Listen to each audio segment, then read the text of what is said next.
Hello and welcome to StoryTime, Lesoul's Adventure, Episode 8.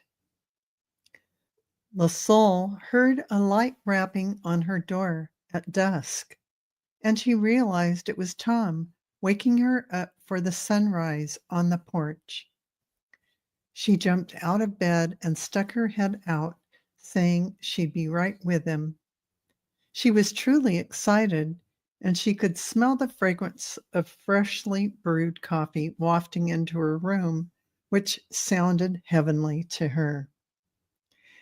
Lesoul quickly threw on a soft cardigan and slipped into her comfortable slippers.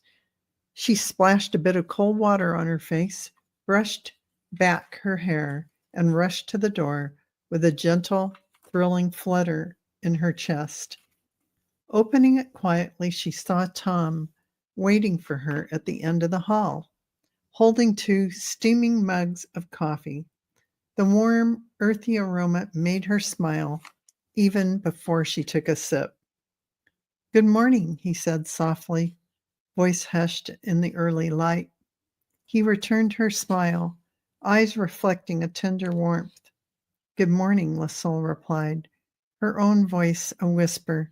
She felt delightfully at ease, as if waking in to a long dreamed of life. They padded downstairs together, the farmhouse still wrapped in a soft hush. Outside, the morning air greeted them, cool and fresh, carrying the subtle scent of damp grass and far-off fields. Tom led her to the porch, where a pair of chairs awaited, angled toward the horizon. As they settled in, the sky began its gentle transformation from dusky blues to soft purples and rosy hints along the edge of the world. Lesoul cradled her mug, taking that first sip of coffee. It was rich and comforting, made even sweeter by the moment unfolding before her eyes. She stole a glance at Tom, who watched the sky with quiet appreciation. He met her gaze, and in that silent exchange, she felt their bond growing deeper with every second. Beyond the porch rail, the rolling fields were gradually revealed by the dawn. A sheep called softly, the sound drifting across the landscape. The dogs would still be dozing, curled up and waiting for their day's work to begin. The farmhouse, strong and steady behind them, provided a gentle protective presence. Then, as if on cue, the first sliver of the sun peeked over the distant hills, painting the sky in gold and saffron strokes. Light fell across their faces, warm and promising. Lesoul breathed deeply, filling her lungs with the sweetness of this new day, each moment a gift to be savored. Tom leaned closer, his shoulder brushing hers in a gesture more eloquent than words. It said, "Look at this. Look, this is ours, this morning, this land, this quiet grace." And Lesoul's heart whispered back, "I know, and I am so grateful." Together they watched the world awaken in gentle radiance, sipping coffee and dreaming of the infinite promise held in the brightening sky. Lesoul was awestruck at the beauty of the sunrise and how powerful it felt to greet the day this way together. She told Tom, "Thank you for sharing this gift. It is priceless." In the back of Lesoul's mind, she realized she had some workshops coming up and also an event in Sedona in about 1 month's time. But for now, she wanted to stay present in this moment with Tom, a moment she wished would continue to stretch out before them. She reached across, she would reach to cross each bridge as she came to them one at a time.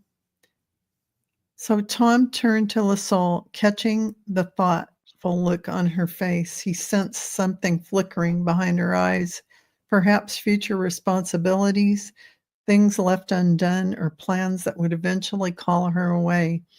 But he admired how she chose to remain here now, holding on to these sacred minutes as if they were fragile treasures. He reached for her hand, lightly resting his fingers atop hers. "I'm glad this moment resonates with you," he said softly. "It's one of my favorite times of the day, a quiet gift to the world without asking anything in return. A quiet gift the world offers without asking anything in return." The sun continued to climb each minute, unveiling more colors in the sky, as if nature itself were an artist experimenting with palettes of rose and gold. The sheep stirred in the pastures, a gentle rustling sound making its way to their ears. It was as if every living thing acknowledged the new day, nodding in subtle agreement with the miracle of dawn. Lesoul felt a calm certainty that whatever the future held, her upcoming workshops, the trip to Sedona, the bridges that life would ask her to cross, the memory of this sunrise and Tom's presence would anchor her. She inhaled the scent of coffee, fresh grass, and the faint sweetness of hay carried on the breeze. She was rooted in this moment, heart full, spirit at ease. Tom didn't ask her about future plans just yet. He could see she was savoring what they had here and now. There would be time for questions, for logistics, for understanding the shape of their paths as they moved forward. For now, they simply shared the sunrise in silence, two souls in harmony, letting the early light remind them that life could be simple and as profound as breathing in a new day together. As they watched the last of the brilliant sunrise, Tom said to Lesoul, "Let's go inside, eat our breakfast, and head to, out to see the sheep and the dogs at work herding them." Lesoul thought to herself, this man was a perfect match for her vibration. It is as if he sensed or could read her mind. They rose together with empty mugs in hand and strolled back into the house and through the amazing kitchen. Inside the farmhouse, the warmth of the interior greeted them like a beloved companion. The scent of something delicious, baking bread perhaps, lingered in the air. The early morning light filtered gently through the windows, illuminating wooden countertops and well-loved cookware. Lesoul smiled, loving how the old world charm of this house married perfectly with the down-to-earth heart of the man beside her. Tom moved easily about the kitchen, placing their empty mugs in the sink and retrieving fresh plates from a cabinet. He had set out a simple breakfast, fresh eggs from the hens out back, crusty bread, butter, and a bit of homemade jam. The aroma was comforting, promising sustenance and energy for the day ahead. They sat at the rustic kitchen table opposite each other, and Lesoul couldn't help but admire the way the morning light danced across Tom's features. She took a bite of bread and felt the same sense of calm, expansion within her. It was as if the farmhouse itself hummed at a soothing frequency that matched her own soul's resonance. Tom glanced up and caught her eye, a warm understanding passing between them. Without words, he conveyed, "This is your place too, if you choose it.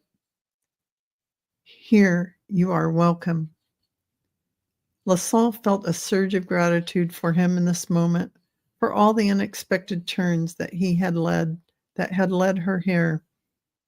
They ate mostly in companionable silence, exchanging a few contented smiles and murmurs of appreciation for the meal. Outside, a distant bark and a gentle bleating of sheep reminded them of the day's adventure ahead. Once finished, Tom stood, collected the dishes, and rinsed them quickly before setting them aside.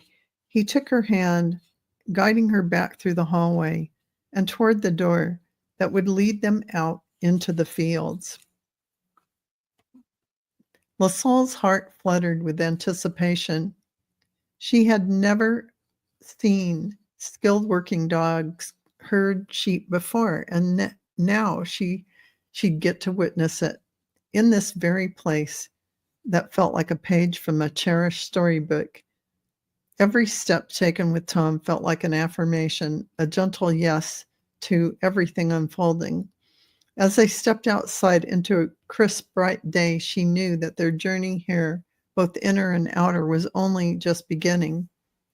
Lesoul realized Tom had gotten up a lot earlier than her. As they went into the outbuilding and the dogs were finishing up the last of their breakfast, Tom pointed to a utility cart and said that they would take it out to the sheep in the field. Lesoul followed Tom into the outbuilding, the sturdy structure, open door, welcoming a swirl of fresh morning air. Inside, the dogs, Sunny, Rosie, Emma, and Clark, were just polishing off their meal, tails wagging and ears perked, ready for the day's work. They looked well-fed, content, and focused, aware that the time for action was drawing near. Tom guided Lesoul over to a small, well-maintained utility cart. It had 2 seats and a simple steering wheel, with room in the back for tools and supplies.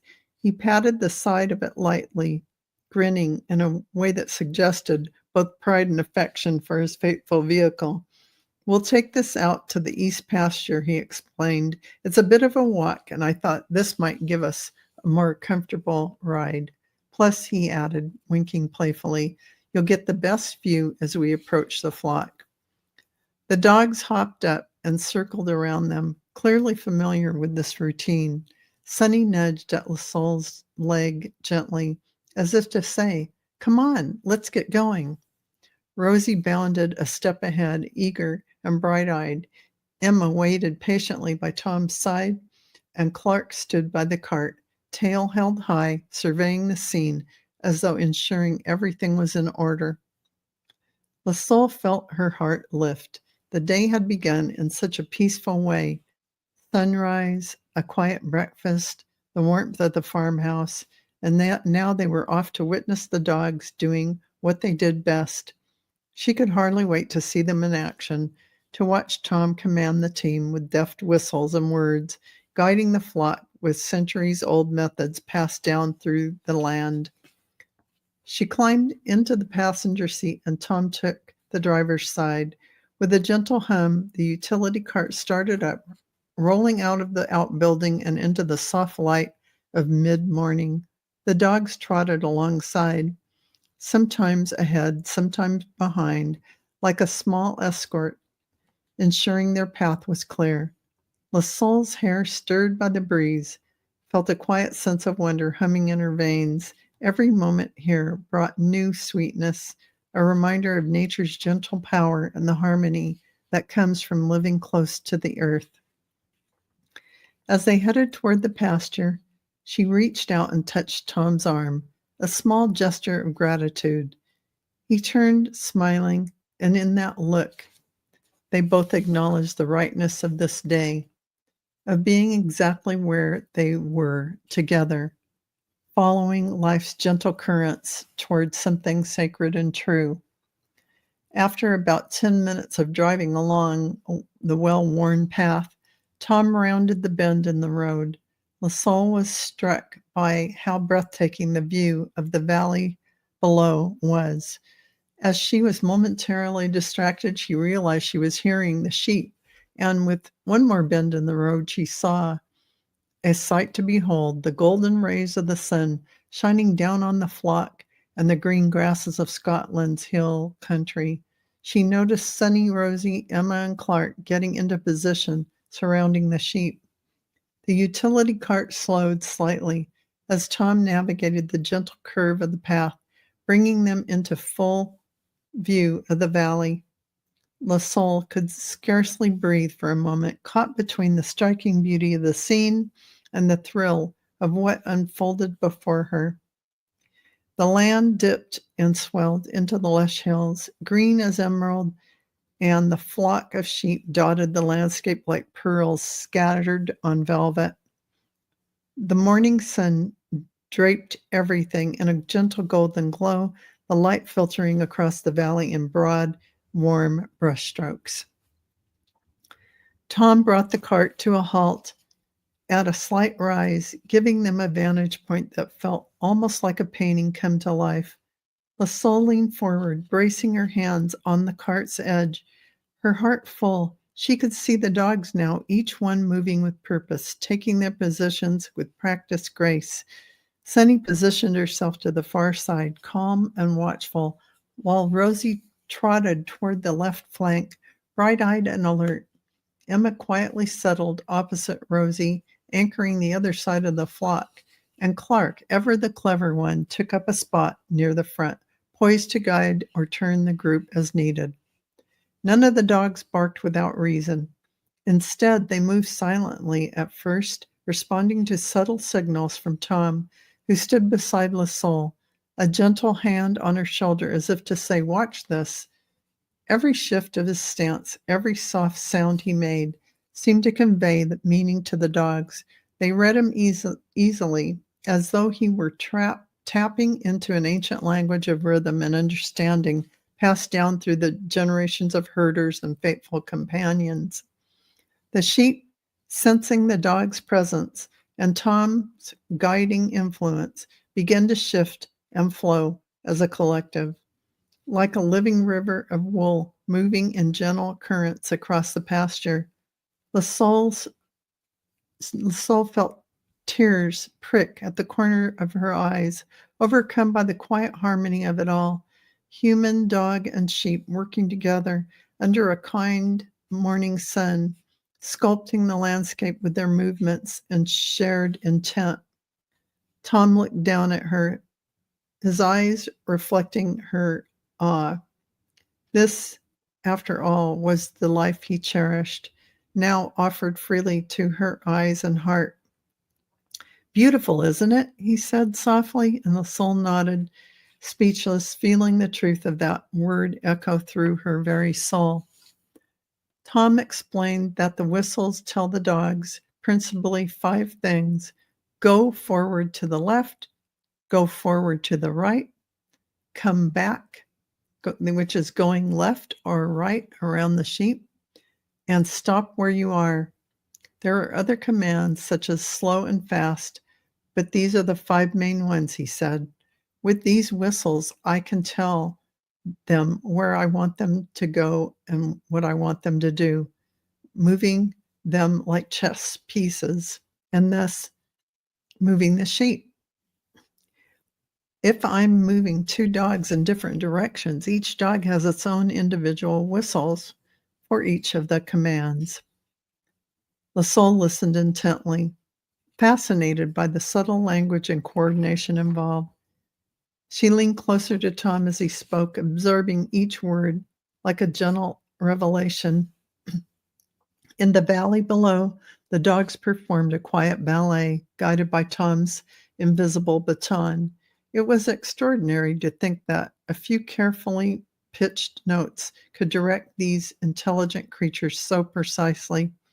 She glanced at him, admiration shining in her eyes. "It's like music," she said softly, "a symphony of movement and intention, with each whistle a different note." Tom smiled, pleased that she could sense the artistry in it. "It does feel like that, doesn't it? There's a rhythm, a cadence. You fall into it with the land, the sheep, and the dogs. After enough time, the whistles became second nature, like breathing.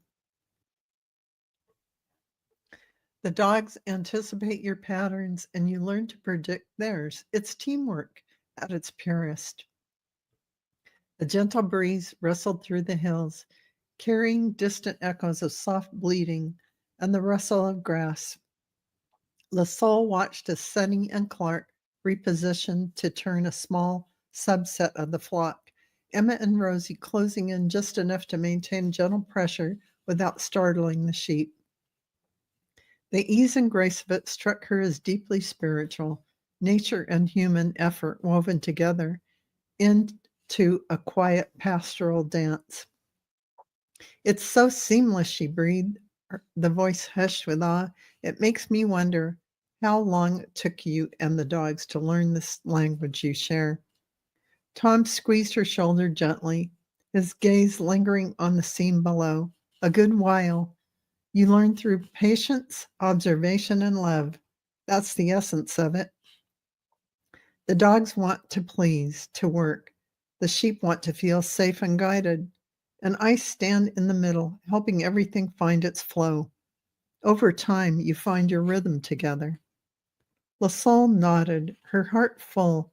In that moment, she recognized that what she was seeing, this bond, this mastery, wasn't merely a skill, it was a reflection of Tom's heart, his care for the land and its creatures, and the gentle, wise soul he'd shown her since the day they met.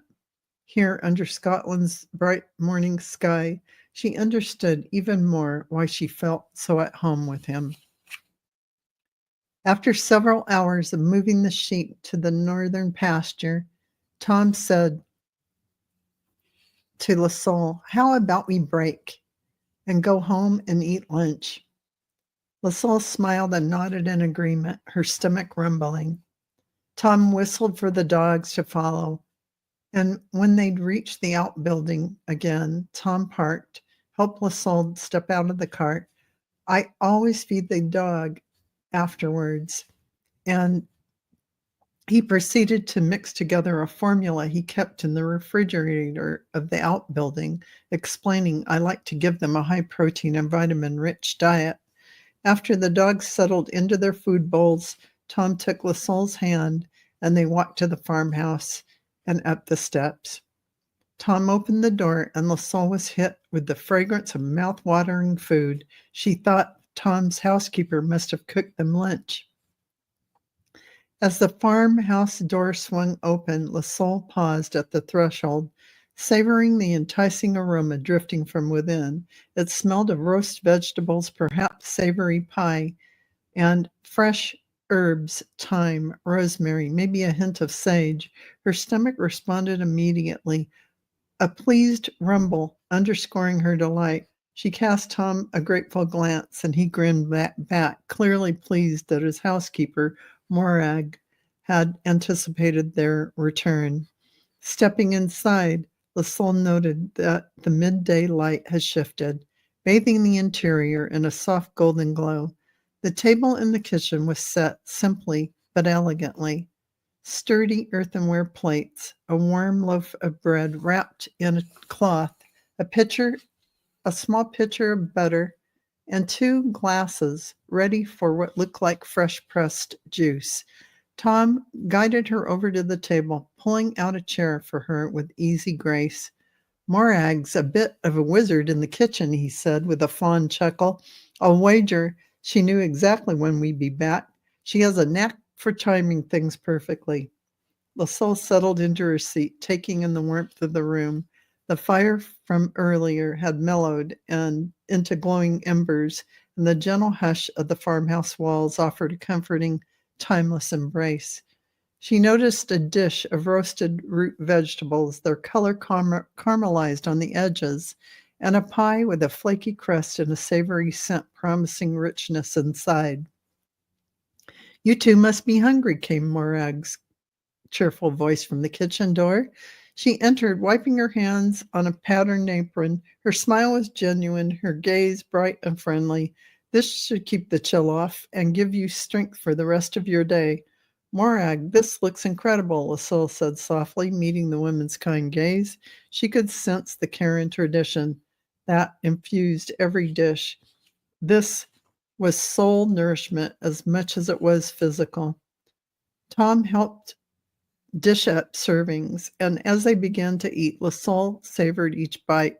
It was hearty and flavorful, exactly what one would want after hours in the fresh open air. She caught Tom's eye over the rim of her glass and smiled. Gratitude welled up in her chest. Everything felt so right here. the land, the animals, the quiet ballet of work and rest, and now this shared meal together.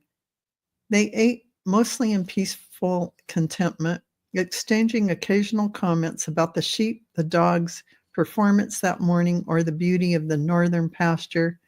Outside, a gentle breeze brushed against the window panes, and the distant sound of the sheep drifting like a lullaby. Within these sturdy walls, as laughter and companionship filled the space, Lesoul thought there could be no place on earth more welcoming or more meant for her than right here, sharing lunch with Tom and feeling utterly exquisitely at home. After lunch, Lesoul felt a nap coming on. As Tom gave her a knowing smile, he led her to a comfortable sofa in front of the grand stone fireplace with its immense hearth and large enough to cook in. He positioned her next to him, leaning her back into his chest as her eyes drifted shut. As Lesoul settled against Tom's chest, the warmth of the fire and the quiet hum of the farmhouse enveloped them. The gentle crackle of the flames, the soft ticking of a distant clock, and Tom's steady breathing created a lullaby of comfort. Lesoul felt his arm slide around her waist, not possessive, but protective. Each gesture so natural it felt as if they'd been sharing afternoons like this for years. Her eyes fluttered, half open, and she caught a glimpse of the room's gentle glow. The tall, sturdy hearth framed by the fire's dancing flames, its stone face bearing silent witness to the countless generations who had found peace here. The sofa's cushions cradled her in softness, and Tom's warmth against her back chased away any lingering chill from the outside. A sigh escaped her lips, a whisper of pure contentment. Tom leaned in slightly, pressed his cheek lightly against her hair, as if to confirm he was right there, sharing this moment. They didn't need words. The quiet rise and fall of her breath, the comfort of the fire, and the familiarity that had grown between them all spoke volumes. Lesoul drifted further into rest. She knew that this was more than just a nap. It was a settling into the heart of this life, this place, and the connection that had blossomed between them. With her eyes drifting shut, she surrendered gratefully to the present moment, safe and cherished, as the afternoon passed them by in peaceful silence. Shortly after Lesoul had nodded off, Tom followed. His eyes closed of their own volition. It was about 30 minutes later when both Tom and Lesoul woke fully relaxed and fully rested and restored. It was then that Tom pulled out a book that he had been reading of metaphysical philosophy about the holographic universe and wondering what Lesoul thought about the subject. Lesoul stirred, blinking away the last traces of sleep. The fire had settled into glowing coals, and the room carried what that comfortable hush unique to midday in a peaceful home. She noticed Tom leafing through a book, and with a thoughtful crease in his brow, he adjusted slightly so she could sit up. And as she did, he gently placed the book on her lap so she could see the title. It was a text on metaphysical philosophy, more specifically, the concept of the holographic universe, an idea positing that our reality might be structured like a hologram, each fragment containing the whole, and that what we perceive as solid matter in space might be more akin to information projected from the deeper layers of reality.